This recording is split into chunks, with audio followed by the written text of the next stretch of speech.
One of my cardinal rules is that if the teacher's not having fun, there's not much good going on. And so I'm going to have fun. I hope you will find it interesting, a blessing. To me, it's just terribly exciting to have a sense of knowing what's going on around me. I don't like being blind. I don't like walking down dark alleys. I like understanding what's going on. And the picture as I have it here that the Lord has painted for us, I hope will help us understand what's going on. Anytime you start a good story, the best place to start is the beginning. The Bible does that 3 times, actually. In the beginning was the Word, is the first one. And there's another one that says, in the beginning God created. But in between there's another beginning as well. Jesus said that Lucifer was a liar and a murderer from the beginning. It was the beginning of sin, not the beginning of his creation or anything like that. And so we're going to start today with Lucifer. Not a lot of times you get sermons on Lucifer, but know your enemy, as the saying goes. The key thought that Lucifer presented to those around him was, let's try something new. Is this a good angle? Are you folks able to see it well? Yeah. Everybody? Okay, that's good. Okay. In the business world and such things, we all the time you hear about, you got to think outside the box, right? Everybody's apparently stuck in a box someplace, and it's a great accomplishment to be able to think outside the box, to be innovative, to come up with new ideas. Sometimes it's good. Lucifer came up with a new idea. So let's try something new. Let's try something new. Well, let's see. 2 Thessalonians, you're probably familiar with these verses. Those who perish because they did not receive the love of the truth that they might be saved. That's kind of the end of the sentence. Sorry about that. It's cut off there. And for this reason, God will send them strong delusion that they should believe the lie, that they all may be condemned who did not believe the truth but had pleasure in unrighteousness. Now, if you're like me, you might have noticed something sounded a little bit unusual right here. If you grew up used to the King James, which I did, I am using today the New King James, which is quite similar, and so I'm reasonably comfortable with it. But if you'll notice here, the passage is rendered just a little bit differently than the King James does. The King James speaks of a lie, and the New King James and a lot of other versions translated the lie. Now, if you're into your English grammar, that's the difference between an indefinite and a definite article, right? You remember that? You used to teach English, so right? That's with your grammar skills. That would be good. If I say, there goes a car, that's where those chairs it doesn't mean a lot. If I say, there goes the car, that means something more. I don't know which the car is, but it's a special car. It's Fred's car, or it's the car that was just stolen, or it's the car that just ran over the chipmunk, or something, whatever it is. It's the car, not a car. Those who are apparently qualified in the Greek language, which I am not, tell me that in the Greek it is a definite article. It is the lie. It's a specific lie. It's not just any lie. It's the lie. So which lie is the lie? Well, the Bible gives us some information about Lucifer.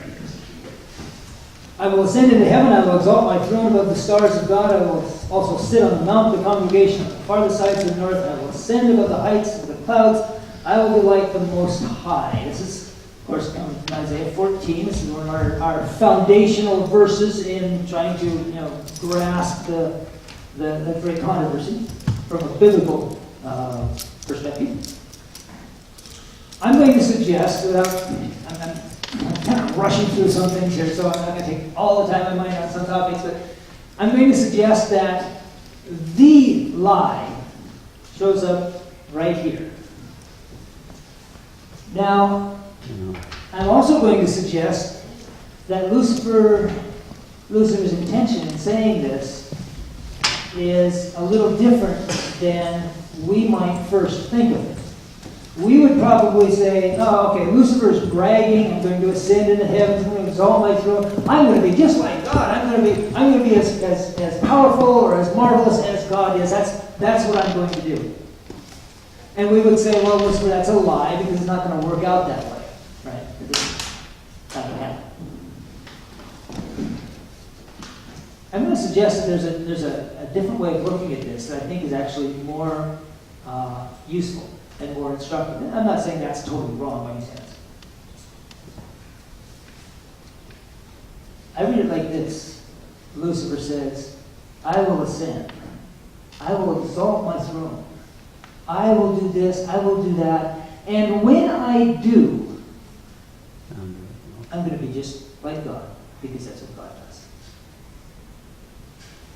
God exalts himself is the lie. The truth is God is love. God is more concerned about others than he is about himself. Lucifer said, no, he's not. And it wouldn't be hard, playing devil's advocate, which I don't like to do too much. Some people make such a hobby out of playing devil's advocate that it becomes their life work. And I don't want to go that route. But playing devil's advocate for just a moment, if I were Lucifer, I could, Lucifer was the choir director. Did you ever notice that all 5 million songs in the hymnal are about God? I wonder why that is. Why is it everybody worships him? Did it just happen that way? Or did he kind of set it up that way? And you'd really not have any way of knowing as an angel. You have no other condition to compare to, right? That's what I'm saying? Just like they hardly even knew there was a law in heaven, they had no other frame of reference. And Lucifer comes along and he says, God is exalting himself. And actually, that's not a bad idea. It's just that we all ought to be doing that. Instead of me taking all my time to worry about all you guys, I take care of myself. Instead of you taking all your time to worry about everybody else, you take care of yourself. You take care of yourself. Get a little personal responsibility thing going on here. Oh. What is this, a welfare state? And the angels had never encountered an idea like this before. And of course, they've never encountered dishonesty before. And they've never encountered mixed motives and malicious intent before. This was all new to them. Whoa. What? Hello? It was quite an interesting thing. Well, let's see. We're going to have to cover some ground here really quickly. It is impossible to explain the origin of sin so as to give a reason for its existence. Nothing I say today is ever intended to explain the origin of sin. We're going to come close in some ways to that topic, but we're not going to touch that topic. So I want to, explicitly deny that. Okay? Sin is an intruder for whose presence no reason can be given. It is mysterious, unaccountable. To excuse it is to defend it. Could excuse for it be found or cause be shown for its existence, it would cease to be sin. We are not smart enough to explain the mystery of iniquity. Okay? So, if it looks like I'm trying to do that, give me a slap, okay? Because that's not a topic I want to do. Because I'm not smart enough. And God's told me I'm not smart enough. And I'm going to believe it. Because I can demonstrate my own stupidity in a lot of other ways. But we are not to be stupid. God calls for far more tact, more wise generalship than has yet been given him by his human agents. There is need of sharp, sanctified thinking and keen work to counteract the ingenious plans of Satan. We are, in fact, in a war. Has anyone here ever served in the military? Were you in combat? No? Okay. Me too. I would just as soon avoid it, if at all possible. To put perhaps a more current type of scenario, if somebody came busting in the back door screaming Allahu Akbar and started spraying the room with an AK-47, we would all be duly concerned. We should be. It's a good place to be killed. But the devil's trying to do worse to us. And we take it rather calmly at times. And I'd like to suggest that we are in fact in a war, and we ought to maintain some sort of a war footing in our thinking at all times. God calls for more wise generalship. Let's go on. At the final condemnation of Satan, this after the millennium, when the hosts of rebellion, from the first great rebel to the last transgressor, are asked why they have broken the law of God, they will be speechless. There will be no answer to give, no reason to assign that will carry the least weight. Why and how do we get to that place? Well, the answer is because all of the supposed reasons, all of the supposed answers that Lucifer has been presenting for this long period of time have been debunked through the experience and the example of God's people. That's why we need more wise generalship and more keen tact and sharp, sanctified thinking. Because we are in a war, and it depends to a degree, not the final outcome I would want to think, but it depends, the progress of the war depends on what you and I do. The greatest talents and the highest gifts that could be bestowed on a created being were given to Lucifer, the covering cherub. Before his fall, he was a glorious being, occupying a position next to Christ. Okay, one more, and then we'll look at that. Lucifer was a covering cherub, distinguished by his excellence. God made him good and beautiful, as near as possible like himself. That's interesting. Lucifer was as nearly like God as it was possible for a created being to be made. Lucifer was made good and beautiful. Lucifer was, up in the first statement there, Lucifer was given highest gifts. Okay?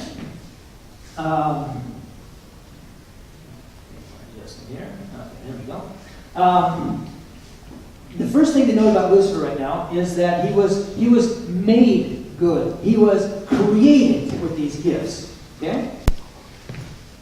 And there's another thing here. We often express ourselves in a simple phrase. We say, God can do anything.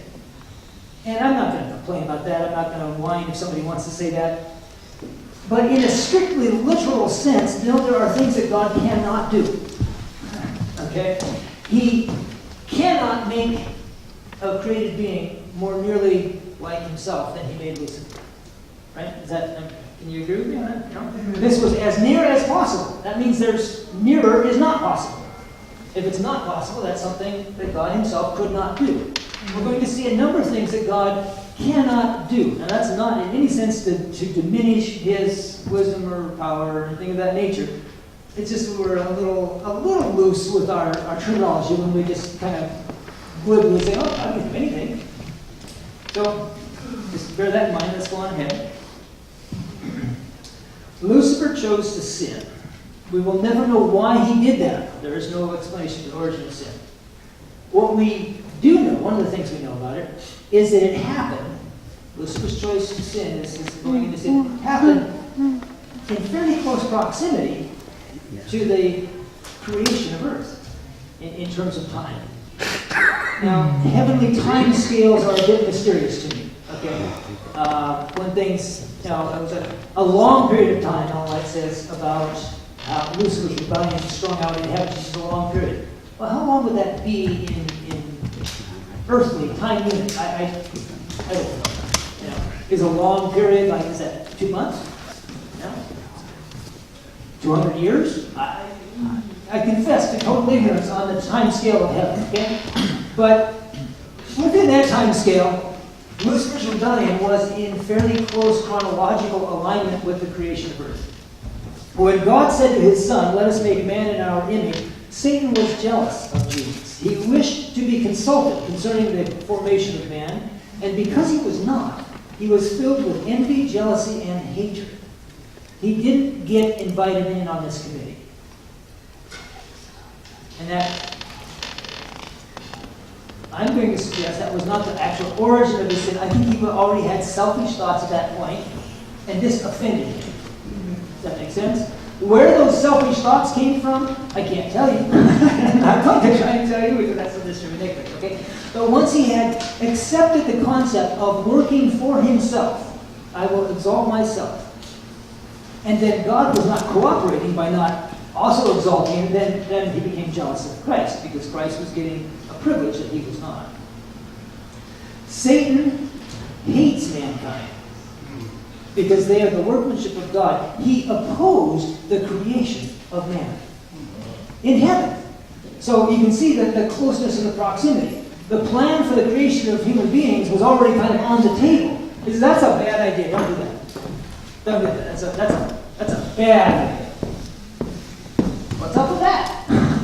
I mean, why would he be focused on human beings? Well, some quick information on Lucifer. Next to the angelic beings, the human family formed in the image of God are the noblest of his created works. Next to the angelic beings. That means we're one down, right? Okay. The earth was to be peopled with beings only a little lower than the angels. This is straightforward. So it looks like Psalm 8, where it says, that man was created a little lower than the angels. Okay, and what is it? Hebrews 2, I think, quotes Psalm 8. So we kind of got the mouth of two witnesses.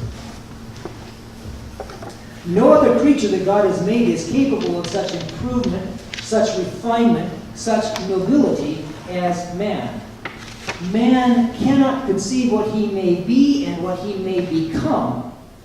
Through the grace of Christ, he is capable of constant mental progress.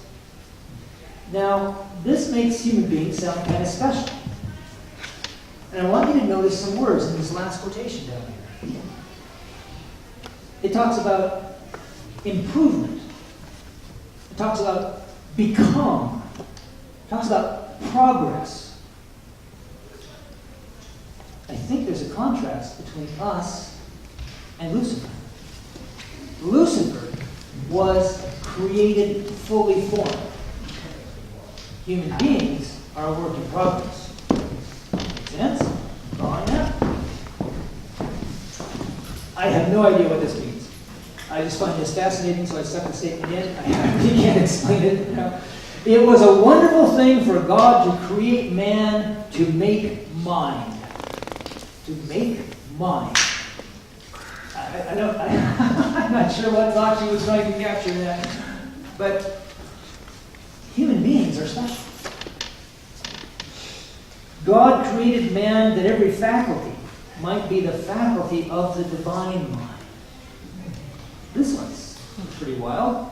Man was the crowning act of the creation of God, made in the image of God and designed to be a counterpart of God.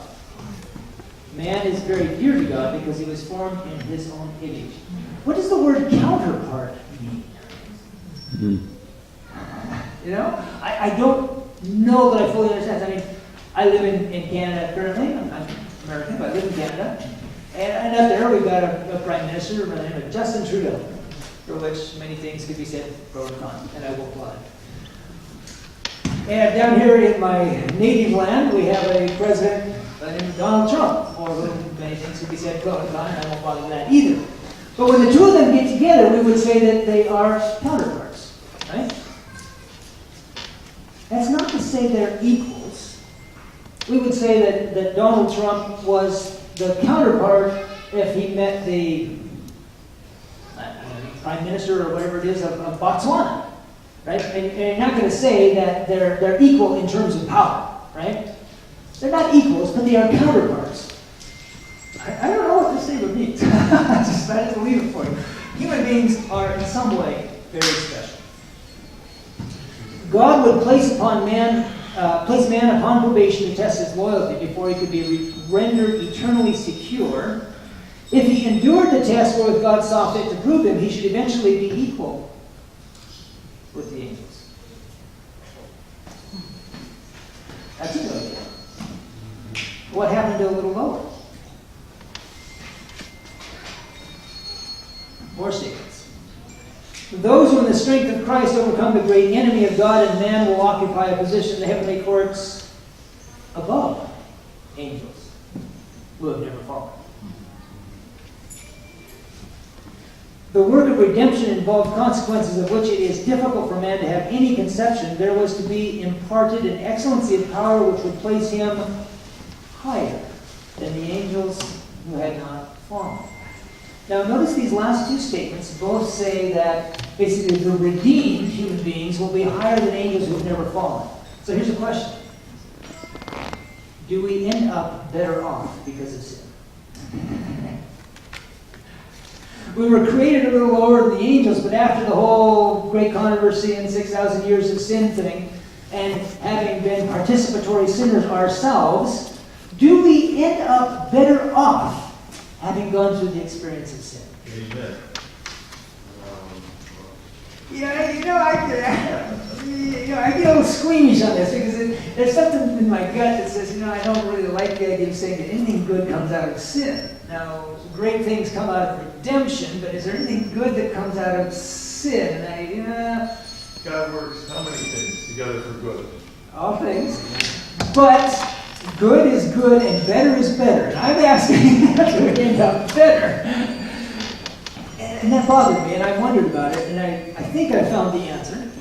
I'll let you voice this one for yourselves. Before we get there, though, we have to back that up so you don't read ahead of me. Sorry about that. Before we get there, we have to understand a little bit more about Lucifer. Okay? God was a light so effulgent. Let's stop there for a moment. This is a certified 25-cent word. What does effulgent mean? Not one we use commonly anymore. Does anyone recognize the term? I've got a clean slate there. It means really, really bright. Okay, that's what it means. It's just really, really bright. Okay? God was a light so effulgent that Lucifer occupied the position of covering cherub so that the universe could, at all times, look upon his glory. Oh, we got this really bright light. Lucifer's the covering cherub so that the universe could look upon his glory. Just kind of hold that thought. A little more explicit in this next one. He who was once the covering cherub, whose work it was to hide from the heavenly intelligences the glory of God, perverted his intellect and divorced himself from God. So what was Lucifer's main responsibility as covering cherub? He was to hide the glory of God from the universe. Interesting. And then, to Adam and Eve were granted communion with their Maker with no obscuring veil between. Just pull that around your head for just a moment. What just happened to the job of covering cherub? He lost his job. At least as far as Adam and Eve were concerned, it seems like he kind of, maybe he got a lateral promotion. A fighter guy, we just want to move him out of the way. Was there more than one covering cherub? Because when you see the mercy seat, you see two. And do you know who the other one was? I think we can argue that it was Jesus.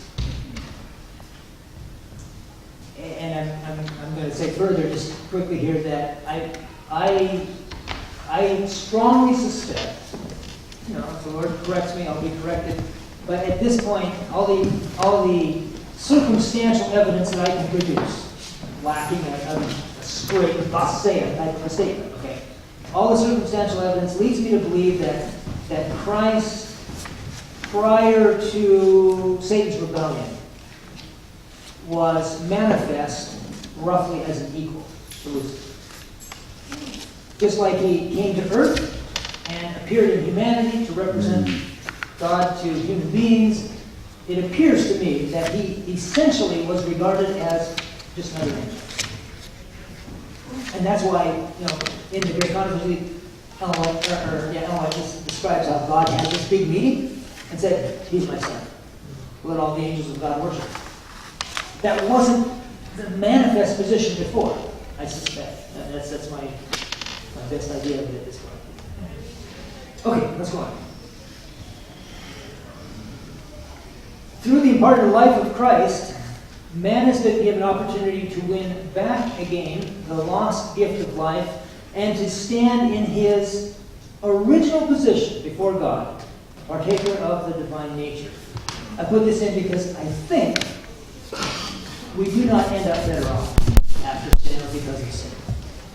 God simply restores us to our original position. We're lost through sin, but we don't gain through sin. That's my... You can differ if you want. That's not going to destroy my day. But that's my best assumption of it. Here's another statement along those lines.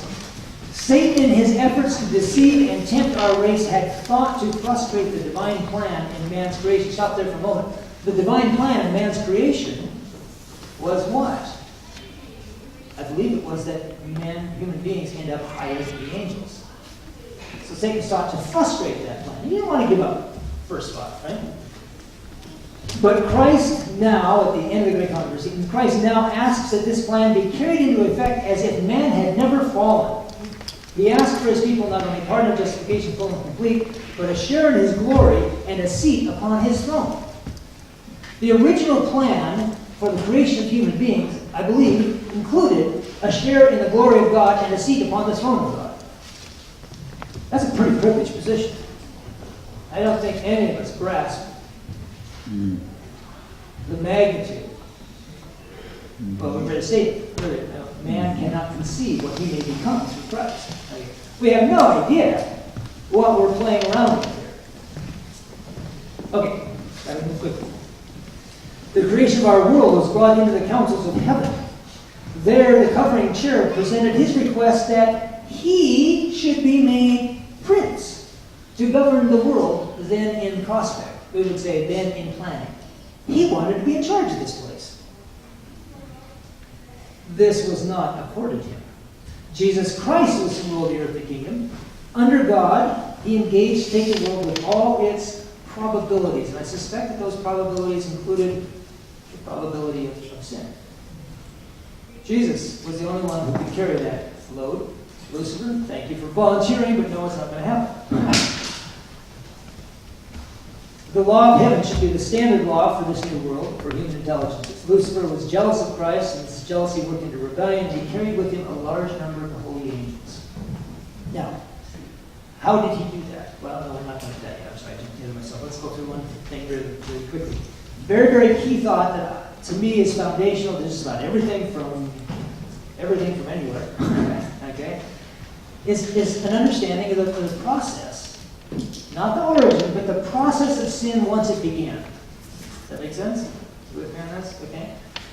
I can't tell you why Lucifer became jealous, why he became selfish, but God gives us quite a bit of information as to exactly how it developed once he had accepted the principle of selfishness.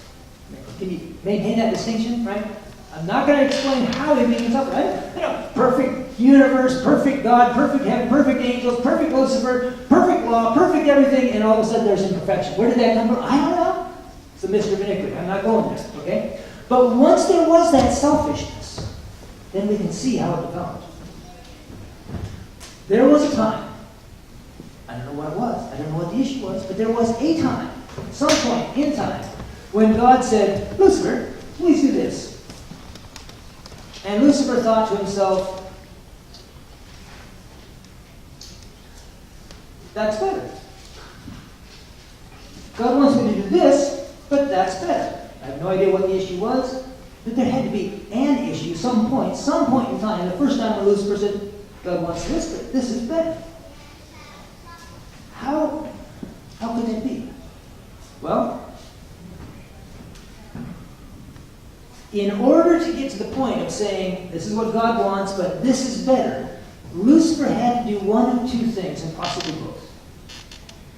Either Lucifer believed God had made a mistake. Oh, look at that. God's really bright, but this time he goofed. He just slipped up somehow. He didn't carry the figures right, or something. There was a rounding error, or whatever. Okay, somehow he made a mistake. Or, if God hadn't made a mistake, He's asking me to do something, and this is actually better. He knows He's asking me to do that which is not for my best good, in which case God has deliberately commanded him to do something that was not in Lucifer's best interest. At this stage, you've got to either distrust God in one of two areas, or possibly both. Even if God had just made a simple mistake, that was a serious concern. I mean, God's in charge of running the universe. Mistakes have consequences. Right? I didn't intend for that to go supernova, but I'm really sorry I did for you folks. You just can't do that. Who could trust his wisdom if it had been proven faulty? And if God hadn't made a mistake, then it meant that he was intentionally harming his subjects. Who could trust his love if it had been proven false? So at this point, Lucifer had lost faith in God's wisdom, at least, and probably also in his love. It's possible you could say, for a short period of time, well, I just made a simple mistake. But it could be. When God denied having made a mistake, that Lucifer was God, so you don't love him. Okay. So he's lost faith in love and wisdom of God. Those are two of three very important things. The love, the wisdom, the power of God, without which God's not a workable concept. Right? If you have love and wisdom with no power, all you have is nice thoughts. Right? God's really smart, knows exactly what he should do for your best good, but he can't pull it off. That's not very helpful. If you have love and power, but no wisdom, then you get weird things happening because he just goofed. And if you have if you have wisdom and power, but he doesn't like you, you're in a world of hurt. You don't want an omnipotent, all-wise individual being down on you. That's just not where you want to be. Okay? So those three things, love, wisdom, and power, are the essence of the requirements to be God. And Lucifer at this point doubts two of them. He does not appear to doubt God's power at this time, but he says, I will challenge his power from a different angle. I will challenge his power on the wisdom and on the love aspect, but not just brute force. Okay? That's not all, though. If Lucifer was smart enough to spot God's mistake, that meant Lucifer was smarter than God. If God had tried to trick Lucifer into doing something that wasn't for his best good, then the mere fact that God had failed to fool him meant that Lucifer was smarter than God. That's the stuff that pride is made of. And so we've gone from lack of faith to pride. And if I've convinced myself that I am, in fact, smarter than God, it would really be easy to simply do what he was sure was the best thing. I mean, after all, I'm smarter than God. I know which is best. Why would I do that when this is better? Pretty simple sound. Doing this is what we usually call disobedience. There's a background before the actual act of disobedience. But when he does this instead of this, that's what we say, oh, now we can judge the fruit, or judge the tree by its fruit, right? We see the action. Okay? But that's not all. Even if Lucifer never said a word about his disobedience, the influence of his actions told all the other angels, you can't depend on God to take care of you. You need to take charge of your own life. You need to do what God does. You need to exalt yourself. His wisdom is not infallible. His love is not sincere. You better take care of yourself, sunshine. That's what he did. How do you think he ended up at the top of the pile? He exalted himself. You better do that too. He didn't have to put that into words. His influence said, this is the right thing to do. You know, our influence always tells in favor of what we do, right? If I go out and rob a bank, it means I think robbing a bank is an acceptable way of making a living. And other people watching on may or may not accept the direction of my influence, but it's going to tend to make others say, I don't know, we got to try that. So she might get away with it. This matter of influence, that's a lie.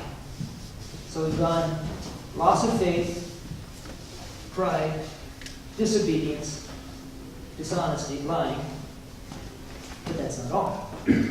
Once Lucifer took the responsibility of caring for himself, it meant that he had to do whatever it took to provide for himself. I can't depend on God. He's not taking care of me. I got to do this myself. So what's that going to take?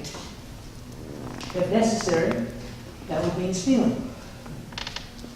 There's only so much food, and you've got it, and that's not acceptable because I don't have it. And I'm taking care of myself, so sorry. Got to look out for number one. If necessary, that would be murder. The simple principle, the moment you accept the principle of I must take care of myself, it guarantees that if push comes to shove, and it's you or him, you're going to do everything you can to make sure it's you, not him. Right? It's only enough food. I'm sorry, man, I'm eating it. You want my food? You can't have my food. Get away from my food. Stop it. Get away from my food. I'm sorry. Not that it's nothing personal, but you're causing me problems. I'm going to have to kill you. It's just where it goes. Lucifer was a liar and a murderer from the beginning. The moment he accepted the principle. He didn't know it. Nobody died in heaven. Come on, they had a whole war up there, right? And nobody died. Like Jesus said, Lucifer was a murderer from the beginning. Let's go on. Okay, how did he do this? What the real focus of, well, I'll just say this. This material is drawn from a book that I've been almost done writing for the last year now. And the working title of the book is Tactics. Lucifer's rebellion and Christ's response. And so I'm interested to know, what are the methods they used? How did Lucifer deceive a third of the angels? How did he do that? How did Jesus respond to Lucifer? How did he do that? I want to know the methods. I want to know the means. If there's going to be a wise generalship and clear sanctified thinking, whatever it is, somewhere along the line, I think it's important that God's people understand what's going on in this war that we're dealing with. Does that make sense? So what were the tactics? What were the methods? I mean, angels are pretty bright. You know, I surmise they have a pretty good IQ. Something in excess of mine. That way. And Lucifer managed to deceive a third of them. How did he do that? Well, we have some information, courtesy of the Spirit of God.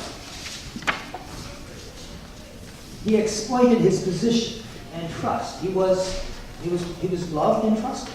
Right? He exploited that as long as possible. He would hide his intentions from others.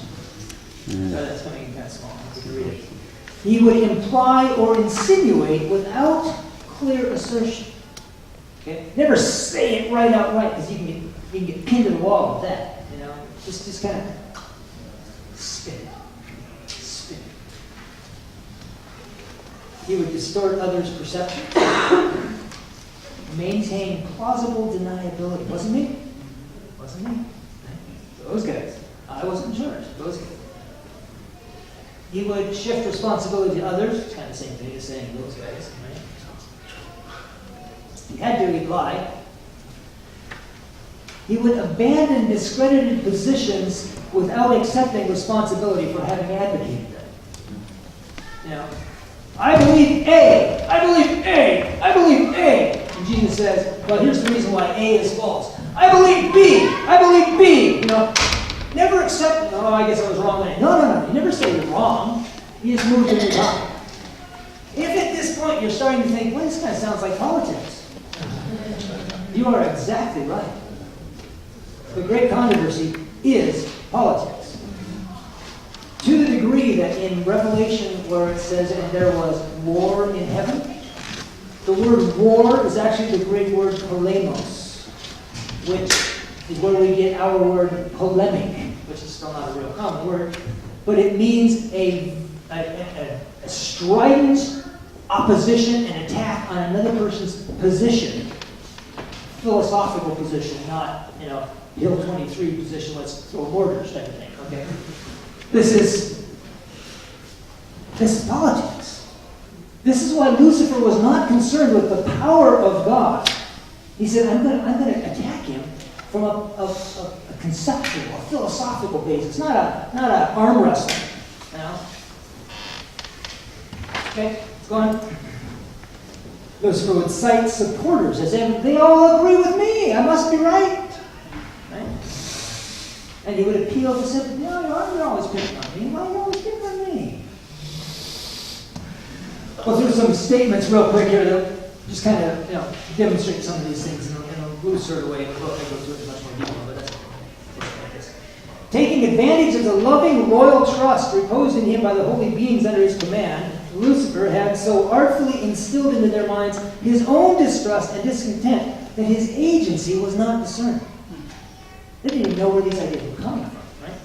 Lucifer had presented the purpose of God in a false light, misconstruing and distorting them to excite dissent and dissatisfaction. He cunningly drew his hearers on to give utterance to their feelings. Then these expressions were repeated by him when it would serve his purpose, as evidence that the angels were not fully in harmony with the government of God. This is the single thing in all of Ellen White's coverage of Lucifer's rebellion in heaven. This tactic is the one that she spends the most time on and repeats and addresses most commonly. Lucifer would go around, engage an angel in conversation, and plant seeds of doubt. I suspect these had to be very, very subtle seeds of doubt because angels are not dumb. Very subtle seeds of doubt. And then sometime later, I don't know, next week, next month, next year, next century, I don't know what the time frame of heaven is. Sometime later, he'd come back again. He would engage the same angel or group of angels in conversation. He'd bring the conversation right up to the same point where he planted the doubts last night and say, what do you think, guys? And some of them would fall heedlessly into the trap and just echo back what they'd heard from him last night. Now it was in their words. Now he could quote them. While claiming for himself perfect loyalty to God, he urged that changes in the order and laws of heaven were necessary for the stability of divine government. While secretly fomenting discord and rebellion, he, with consummate craft, caused it to appear as his sole purpose to promote loyalty and to preserve harmony and peace. I'm working hard here, people. Can't you see? Lucifer gathered the ideas that he himself had first implanted in the minds of others and brought them before the highest order of angels as the thoughts of other minds against the government of God. Thus, by ingenious methods of his own devising, Lucifer introduced rebellion in heaven. Hey, guys, advanced council of higher angels, heads up, I need to tell you. This is what they're saying down on the street.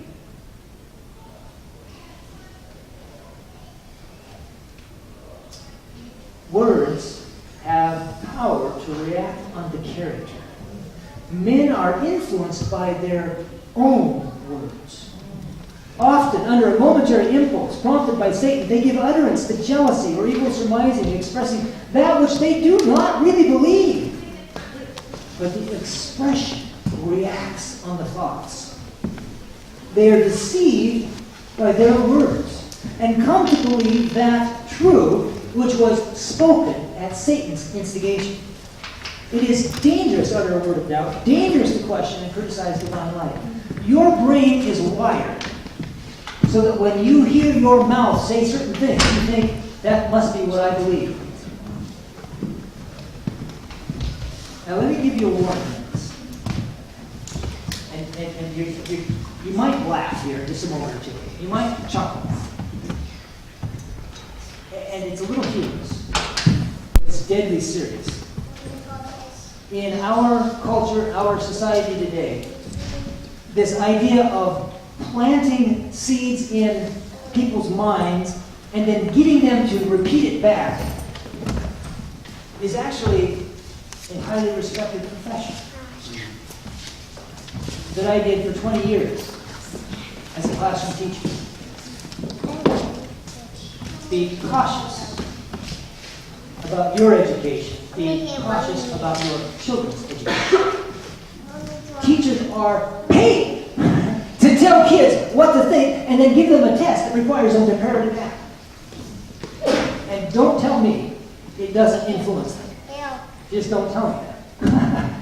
It does. Let's go on. Many of these angels who sympathized with Lucifer had occupied high positions in the government of God. All were enriched with the talent of intellect and were girded with strength and glory. He went after the big names. He's not dumb. Quoted David and Byron, we got 450 of the princes of Israel. Lucifer's not dumb. The tempter would throw all the blame of his course upon others who were below him. He would make it appear that if he could have moved according to his own judgment, all this demonstration of rebellion would have been avoided. God, if you would have just let me handle it. Yeah, right. It's easy in our position, in my position, to read this stuff and say, man, that was really stupid. And they fell for that. You know what? We fall for stuff all the time. It's politics. It's politics. Don't kid yourself. It's still being used. Lucifer worked through the medium of influence, taking advantage of the action of mind on mind. And ever since then, sin has continued to take the work, reaching from mind to mind. Every sin committed awakens the echoes of the original sin. One human being under Satan's control becomes a means of temptation to another human being. Thus, evil grows into immense proportions. There's active stuff going on. Every person's influence changes the world, for good and for evil. Need that. You know, I'm not a big baseball fan. I'll swing at it. There's nothing else to do. That's fine. The one thing that's always amused me about, professional baseball games and such, which I don't watch because I can't stand it, is the commentary. I mean, baseball. There's it's 3 hours long and there's 10 minutes of action. So you got to have somebody to fill in all the details. So they keep track of every crazy little thing. Well, Marvin didn't realize this is only the 6th time since 1937 that a left-handed pitcher with only 3 fingers on his right hand was pitching against a batter who had knock knees. No, I didn't know that. That's amazing. No, okay. They keep track of all this crazy stuff. Okay.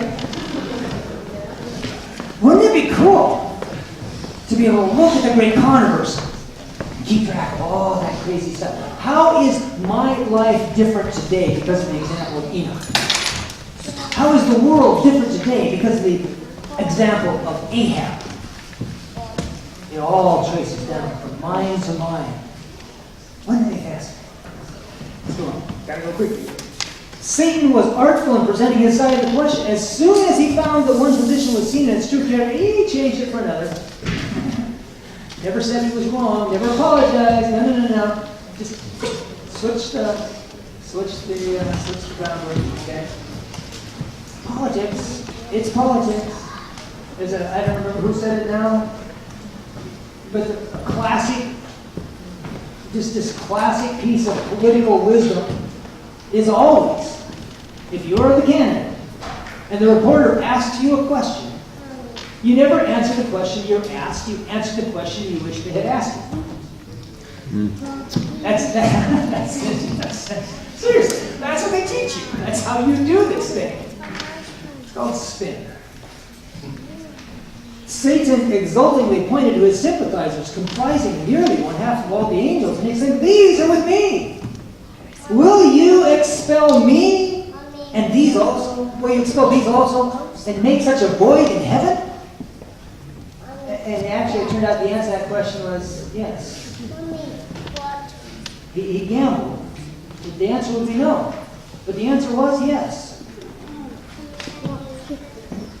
When it was announced with all his sympathizers, he must be expelled from the abodes of bliss, Satan and his host threw the blame of their rebellion wholly upon Christ, declaring that if they had not been reproved, they would never have rebelled. Yeah? You were reproved because you rebelled. Don't give me this nonsense. Don't play mind game with me. But that's what Lucifer does. It's mind games. Lucifer cast the cause of his defection upon Jesus Christ and upon God. If they had not so firmly resisted his plans, he said, he would not have gone on doing as he did. What? I mean, that's physics tells me otherwise, right? Newton's second law, I think it is, something like that, you know. Motion, or an object once in motion will continue in motion indefinitely until some other force is exerted against it, right? Don't tell me that if you weren't resistant, you wouldn't have gone on doing it. You would have gone on doing exactly. Quit lying. But Lucifer was the father. Wrongdoers always find sympathizers, and Satan so represented his case to his angels that he drew many angels from their allegiance to God. It is impossible for man to measure the ingenuity shown by Satan in deceiving human minds. Here's a hot tip. You want to be smart? You want to be in the battle? You want to fight the devil? Not by yourself. Don't do that. You are not smart enough. I am not smart enough. Ain't nobody here smart enough. Don't take on that game. You'll lose. Guaranteed. Your only hope, my only hope, is to take by faith that which I cannot fully understand. The solution, the protection in the great conference goes right back to where Lucifer lost it in the first place. Lucifer lost faith in God. My only hope is to maintain faith in God even when I don't understand it. God says this and this looks better. I say, wow, God, this looks so much better, but you know what? Yeah, I tried that once before, or I tried doing my own thing once before. That didn't work so well. I don't understand why. Why would we march around the city 7 days? That doesn't make a bit of sense, God.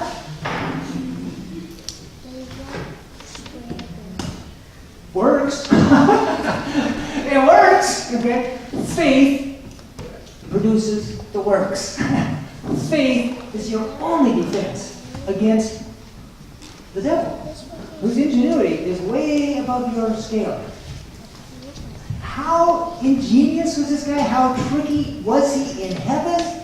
Check this out. Lucifer's work of deception was done in so great secrecy that the angels in less exalted positions supposed that he was the ruler of heaven.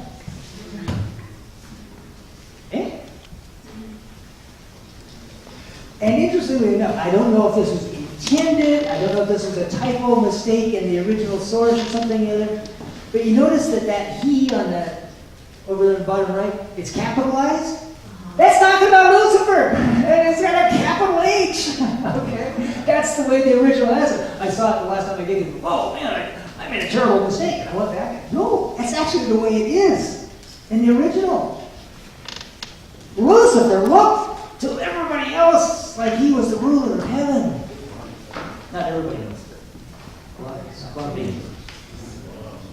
The originator of sin worked with all his deceptive powers and satanic subtlety to become equal with God in heaven as the Son of God was. Then he thought he could sway the heavenly angels as he desired. This specious, deceptive work was carried on secretly. The arch-deceiver himself concealed his identity so far as was possible. And the Lord permitted this rebellion.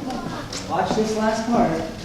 The Lord permitted this rebellion to develop before anything was done to save the angelic host from the lost.